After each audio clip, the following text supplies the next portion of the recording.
Program computers. The cells are logically organized into group of 8 bits called a byte. Each byte is the memory has a unique number assigned. It is called the address of that byte.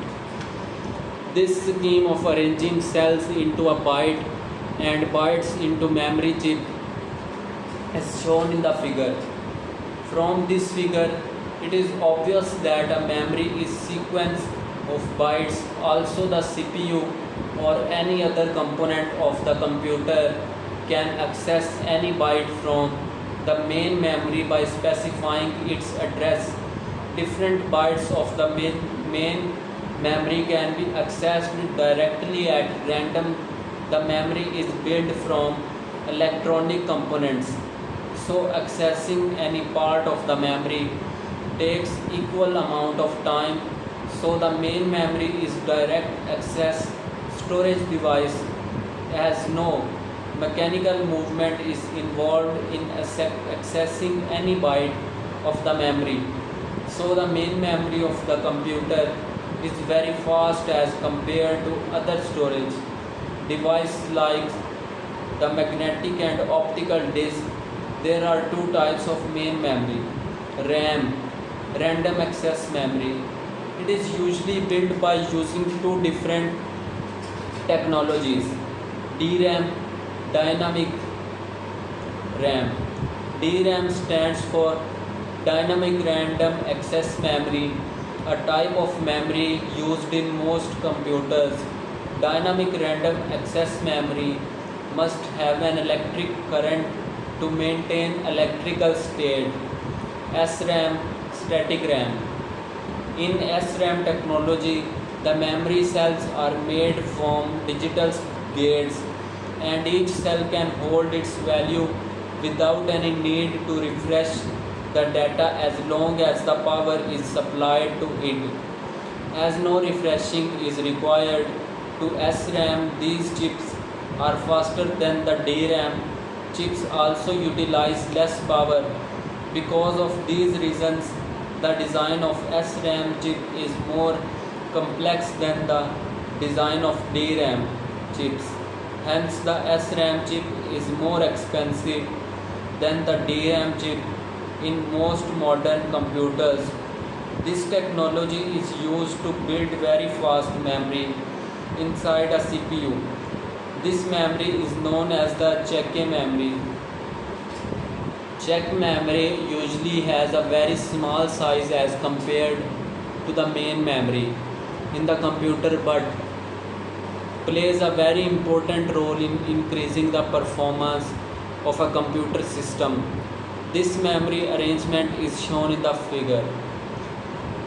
It is important to note that the main memory is volatile, unstable, and the contents of the memory are lost as soon as the electricity supply is cut off. The CPU can not only read the data stored in RAM but also can write data in the RAM. So RAM is read-write memory. It is used to store all data and instruction of a program while it is being executed. ROM, read-only memory.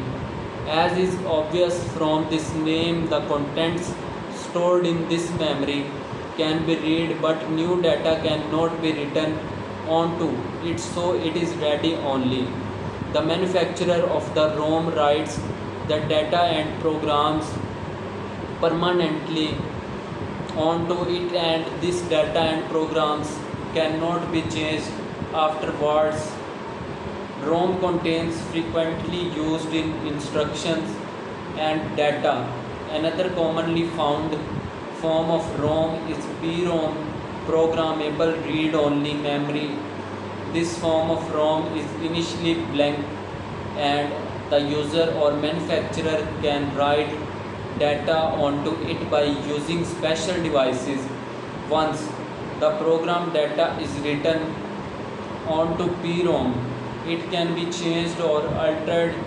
It is obvious that this kind of ROM will be used for storing user-made programs and the data should have a very long lifetime, as the data written onto this kind of ROM cannot be changed. Another important form of read-only memory is EPROM, erasable programmable read-only memory. Like PROM, it is initially blank programs and data can be written on it by the manufacturer or by the user by using special devices. Unlike PROM, the data written on it can be erased by using special devices using ultraviolet rays, so data program written on it can be changed and new data can also be added on this form of ROM, as the data written on this kind of ROM be changed. Okay.